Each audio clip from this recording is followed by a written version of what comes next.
seniors in the United States take anabolic steroids. So why is this a problem? As Dr. William Taylor said, those users are playing with dynamite. Quite simply, steroids are a danger to your health.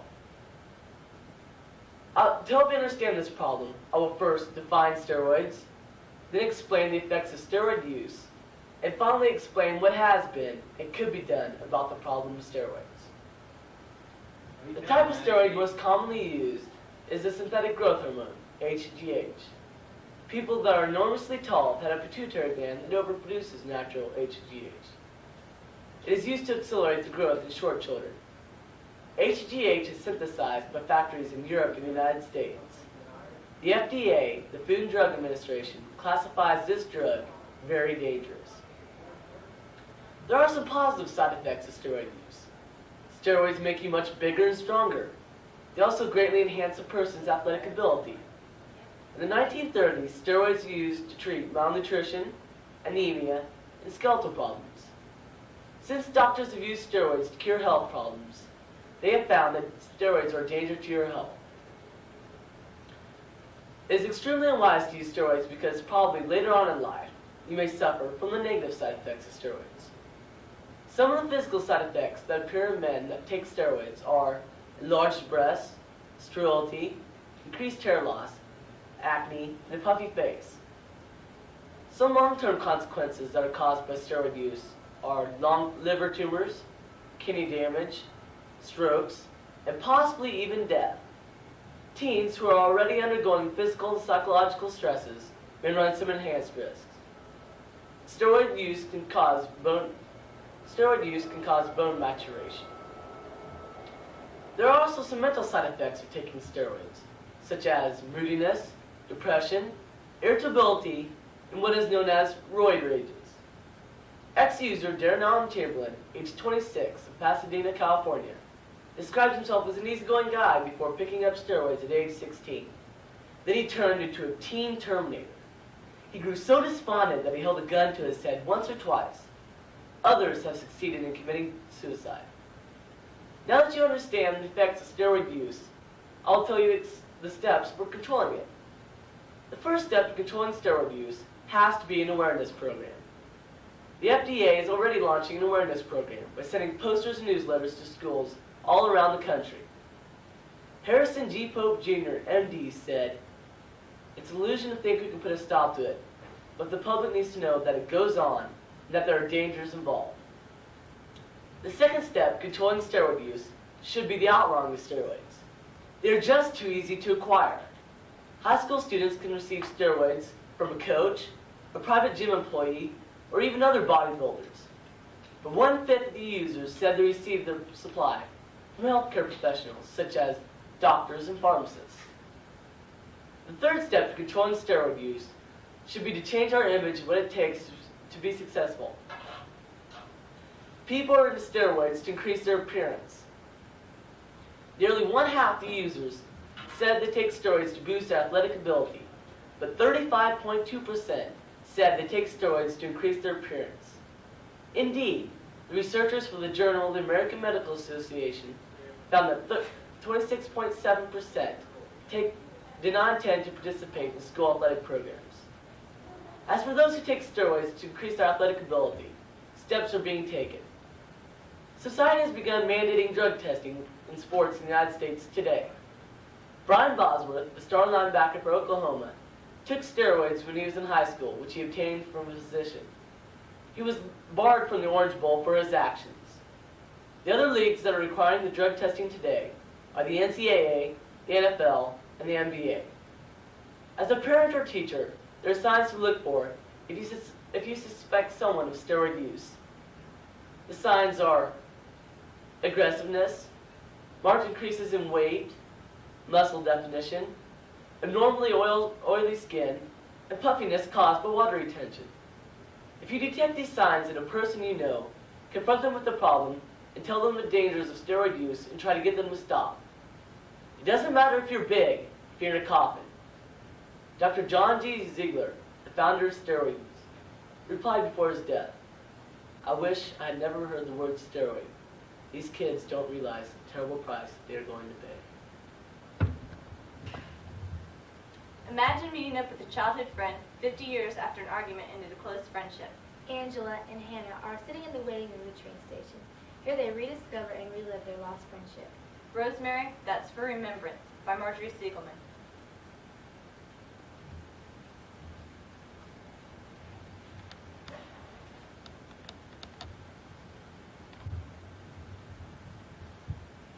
Mind if I sit here a little while? Of course not ridiculous. It's a free country. Thank you. It's so hot inside. Not much cooler here and a lot dirtier. Once in a while there's a breath of air though. And cinders. Rather have one squally brats than sweaty men though. You know, I do so dislike train journeys. I feel so timid among so many strangers. I like strange faces. It's a relief after one's family. Oh? Oh, nice enough family, don't get me wrong, but I'm glad to get away. My goodness, they treat me like an old woman. Mama, the sidewalks are damp. You wear out your boots. Mama, let's go to the early movies. It makes it so late for you to get home and go to bed. Stuff and nonsense.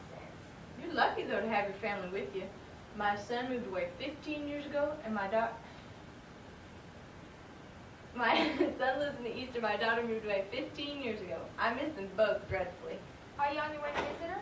Yes, I'm going to be spending a month in New Hampshire. I dislike the journey, but it's worth it to be with them. I'm staying in New York. I want to see some shows and buy some dresses. I hate going in the summertime, though. Feel like a country cousin. Everything is dead. You know, you're so daring. I'm ashamed of my timidity. New York scares me so with the people rushing and the noise. You know, I reckon you're the type that sits in the waiting room till your train pulls up. Well, you're perfectly right. I know it's silly, but I just can't help it. Well, it may be silly, but don't be ashamed of it. You got a right to lead your own kind of life. People can't go against their nature. You're Victorian, I'm modern. Too bad we can't switch places, though. You're just what my family wants me to be.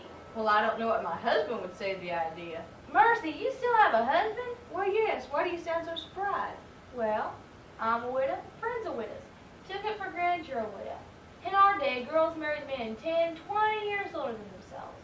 They respected them and lost them. Well, I'm lucky. My husband's only a few years older than I am. We were young together, now we're old together. You know, it's too bad I could have been born about 50 years later. I didn't have any say in the matter, though. You know, isn't it odd? We've only known each other for a few moments. Here we are exchanging confidences. Not so odd. Like you. Feel like you're not a stranger. I seem to have known you a long time ago. Maybe I met you somewhere. Traveling? Hotel, maybe? No, I would have remembered. I seem to have known you a long, long time ago. Reincarnation? Fiddlesticks. Of course not ridiculous. Now let me think.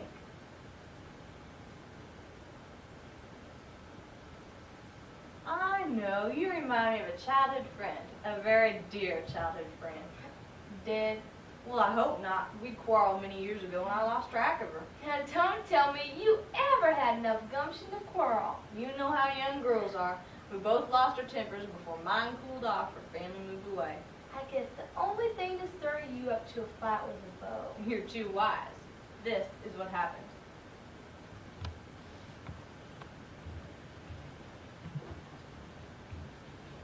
Hanny! Goodness, Angela, do you wish to rouse the whole neighborhood? I thought I called quite gently. Do come sit with me a while. Mama has one of her headaches and I'm not supposed to leave. Please come keep me company. Very well, but only for a few minutes, mind. Well, Hanny, your manner is so strange. Have I offended you? What I'm against in your house, I cannot speak plainly. Hanny, in all our years of friendship, I've never known you not to be outspoken. We've been children long enough. I at least know how young ladies should conduct themselves. Well, Hanny, are you saying I'm not ladylike? I didn't mean to hurt your dignity by calling to you from the window. That is only a slight instance of your ill breeding. I don't understand. So, Miss Innocence, do you wish me to enlighten you? Why, yes, of course. Well, perhaps you may remember that Miss McAllister gave a ball for a night ago. Yes. And you and I attended that ball. Yes. And I, thinking you were my friend, presented a young gentleman to you. Yes. Whereupon you immediately made yourself extremely conspicuous with this young gentleman. Mr. Griffiths is a very courteous young gentleman. Had I not accepted his attentions, I would have seemed extremely conspicuous. So your idea of propriety is dancing 4 times in one evening with the same partner? Our steps matched amazingly well. And your minds too, I suppose. Flora Davis confided to me that she saw you two hiding away underneath the palms. Floyd Davies is a cat. She's ugly and homely and lacking in partners, so she has nothing better to do than spy on her more fortunate acquaintances. Shame on you, Hannah, to listen to a gossip. Do you deny it then? I deny Malicious talebearing. Well, perhaps you also deny your sprained ankle at the picnic last week. You were there. You saw how it happened. A strange coincidence, you who have run through those woods all your life, tripped so incautiously over that convenient route. It was growing dark. I never saw it. Oh, but you saw that Mr. Griffiths was at hand and clasped you while you swooned. What an interesting invalid you made, braving his manly arms to support every instant, demanding his constant attention. Hannah, you're indelicate. I may be indelicate, but you're a hussy. You viper. Angela, dear, tears may well stir Mr. Griffith's susceptible heart, but they leave me adamant. How can you abuse me so? Do you expect me to sit in a corner while my so-called best friend snatches my bow from me? Your bow? Henny, I vow I didn't know. Do you expect me to wear my heart on my sleeve? You might have confided in me. I would have been loyal. I would have seemed aloof and unapproachable. I swear I mean nothing more than Mr. Griffiths than a passing fancy. Can I believe that? If his intentions had been serious, he would have approached Papa by now. Mercy, who could that be?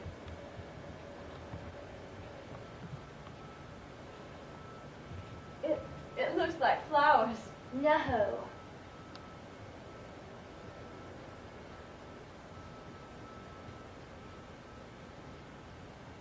Well, aren't you going to see who sent them? Well, I will. Give it back! Give it back right now! Control yourself, my dear. Your emotions are so unmanageable. Read it then, for all I care. Flowers speak when lips dare not. Oh, red, red roses, passion's true. Love so tender, love so hot. See, my heart beats just for you. Mr. Griffiths, I hope, is a more irreproachable swain than he is a poet. Get out! I hate you! I never want to see you again! Oh, why don't you take your nasty flowers?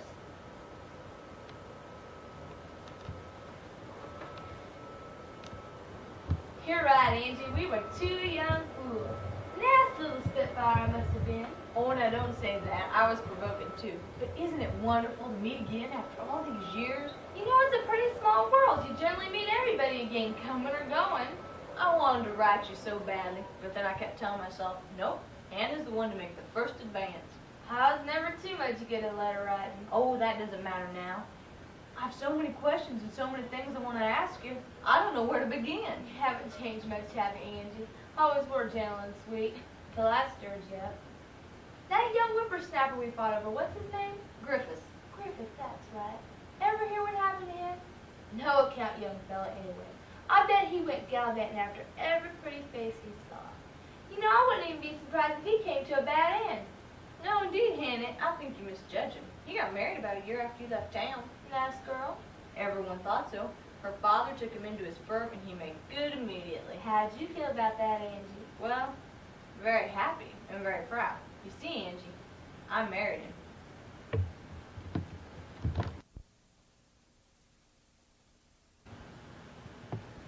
Okay, can you close your eyes? The whole entire speech again. Hi, I'm Gail Ridinghouse, and I will be doing an informative speech entitled The Empathy Belly. Okay. Seems I'll follow what you do. Men often joke that the best way to keep a woman is barefoot and pregnant. Most women respond to this attitude by saying, "That's easy for men to say. They can't get pregnant. They couldn't possibly understand what we have to go through during pregnancy." Well, while it's true that men can't get pregnant, they can now experience a lot of the common discomfort suffered by pregnant women. How can this be done? By wearing a new device called the Empathy Belly. I'd like to tell you about the development of the Empathy Belly, give you its description, and explain some of its uses. The Empathy Belly is an innovative new device which allows men and women alike to experience some 20 symptoms of pregnancy. It was developed by Linda Ware, Executive Director of Birthways Childbirth Resource Center, Incorporated. She got the idea from a March of Dimes poster, which depicted a teenage boy pregnant. From there, she began working with obstetricians, physical therapists, chiropractors, and women who recently gave birth to develop a pregnancy simulator. For the past 5 years, her invention, the Empathy Belly, has been getting tested by experts all over the country. Although it was previously attainable only through hospitals and clinics, it can now be purchased for